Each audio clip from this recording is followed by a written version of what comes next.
Wilson garden ಪಾರ್ಕ್ನಲ್ಲೂ ಅಗ್ನಿ ಅವಘಡ ಆಗಿದೆ. ಒಣಗಿದ ಎಲೆಗಳು, ಕಸಕ್ಕೆ ಕಿಡಿಗೇಡಿಗಳು ಬೆಂಕಿ ಇಟ್ಟಿರೋ ಅನುಮಾನ ಇದೆ. ರಾಣಿ ಪಾರ್ಕ್ ಒಳಗಡೆ ಇದ್ದ ಕಸದ ರಾಶಿಗಳಿಗೆ ಬೆಂಕಿ ಇಟ್ಟಿದ್ದಾರೆ. ಬೆಂಕಿ ಹೊತ್ತಿದ ಹಿನ್ನೆಲೆ ಪಾರ್ಕ್ನಲ್ಲಿದ್ದ ಇತರೆ ವಸ್ತುಗಳಿಗೂ ಕೂಡ ಹಾನಿಯಾಗಿದೆ. ಪಾರ್ಕ್ನಲ್ಲಿದ್ದ ಸಸ್ಯ ಸಂಪತ್ತು ಸೇರಿ ಉಪಕರಣಗಳಿಗೂ ಹಾನಿಯಾಗಿದೆ. ಸ್ಥಳೀಯರು ಪೊಲೀಸರ ಸಹಯೋಗದಿಂದ ಬೆಂಕಿ ನಂದಿಸಲಾಯಿತು. ದೃಶ್ಯದಲ್ಲಿ ನೋಡ್ತಾ ಇದ್ದೀರಿ ನೀವು. ಪಾರ್ಕ್ನಲ್ಲಿ ಆಗಿರೋ ಅಗ್ನಿ ಅವಘಡ ಬೆಂಗಳೂರಿನ ವಿಲ್ಸನ್ ಗಾರ್ಡನ್ ಪಾರ್ಕ್ನಲ್ಲಿ.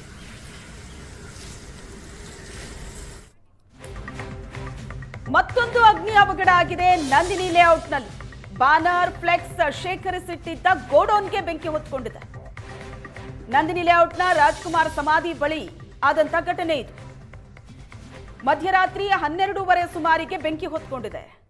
ಬ್ಲೂ ಲೀಫ್ ಅನ್ನೋ LED ತಯಾರಿಕಾ ಅಂಗಡಿಗೆ ಬೆಂಕಿ ಹೊತ್ಕೊಂಡಿರೋದು. ಶಾರ್ಟ್ ಸರ್ಕ್ಯೂಟ್ನಿಂದಲೇ ಬೆಂಕಿ ತಗುಲಿರೋ ಅನುಮಾನ ಇದೆ. ಗೋಡೌನ್ ಪಕ್ಕದ PGಗೂ ಬೆಂಕಿ ತಗುಲಿತ್ತು. ಕೂಡಲೇ ಅಗ್ನಿಶಾಮಕ ಸಿಬ್ಬಂದಿ ಬೆಂಕಿ ನಂದಿಸಿದ್ದಾರೆ. ಇಡೀ ಅಂಗಡಿ ಸುಟ್ಟು ಕರಕಲಾಗಿದೆ. ಬ್ಯಾನರ್, ಫ್ಲೆಕ್ಸ್ಗಳನ್ನ ಶೇಖರಿಸಿಟ್ಟಿದ್ದ ಗೋಡೌನ್ ಇದು. ಮಧ್ಯರಾತ್ರಿ 12:30 ಸುಮಾರಿಗೆ ಬೆಂಕಿ ಹೊತ್ಕೊಂಡಿದೆ. ಶಾರ್ಟ್ ಸರ್ಕ್ಯೂಟ್ನಿಂದ ಬೆಂಕಿ ಹೊತ್ಕೊಂಡಿರಬಹುದು ಅಂತ ಹೇಳಲಾಗ್ತಾ ಇದೆ. ಇಡೀ ಅಂಗಡಿ ಸುಟ್ಟು ಕರಕಲಾಗಿದೆ.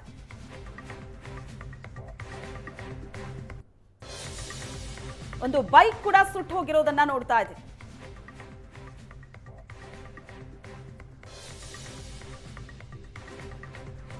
ಮೂರು ಬೆಂಕಿ ಅವಘಡದ ದೃಶ್ಯ ನೀವು ನೋಡ್ತಾ ಇದ್ದೀರಿ. ಒಂದು ಉಡುಪಿಯಲ್ಲಾಗಿರೋದು. ಉಡುಪಿಯ ವಾಣಿಜ್ಯ ಸಂಕೀರ್ಣದಲ್ಲಿ ಭಾರಿ ಅಗ್ನಿ ಅವಘಡ ಆಗಿದ್ದು, ಈ ವಾಣಿಜ್ಯ ಕಟ್ಟಡದಲ್ಲಿದ್ದ ಮೊಬೈಲ್ ಹಾರ್ಡ್ವೇರ್ ಶಾಪು ಸುಟ್ಟು ಕರಕಲಾಗಿದೆ. ಬೆಂಗಳೂರಿನ ವಿಲ್ಸನ್ ಗಾರ್ಡನ್ನ ಪಾರ್ಕಿಗೆ ಬೆಂಕಿ ಹೊತ್ಕೊಂಡಿದೆ. ಒಣಗಿದ ಎಲೆ, ಕಸ ಒಂದ್ ಕಡೆ ರಾಶಿ ಹಾಕಿದ್ರು. ಯಾರೋ ಕಿಡಿಗೇಡಿಗಳು ಅದಕ್ಕೆ ಬೆಂಕಿ ಇಟ್ಟಿದ್ದಾರೆ. ಆ ಬೆಂಕಿ ಹೊತ್ತಿದ ಹಿನ್ನೆಲೆ ಪಾರ್ಕ್ನಲ್ಲಿದ್ದ ಇತರೆ ವಸ್ತುಗಳಿಗೂ ಕೂಡ ಹಾನಿಯಾಗಿದೆ. ಮತ್ತೊಂದು ಬೆಂಗಳೂರಿನ ನಂದಿನಿ ಲೇಔಟ್ನಲ್ಲಿ ಆದಂತ ಅಗ್ನಿ ಅವಘಡದ ದೃಶ್ಯ.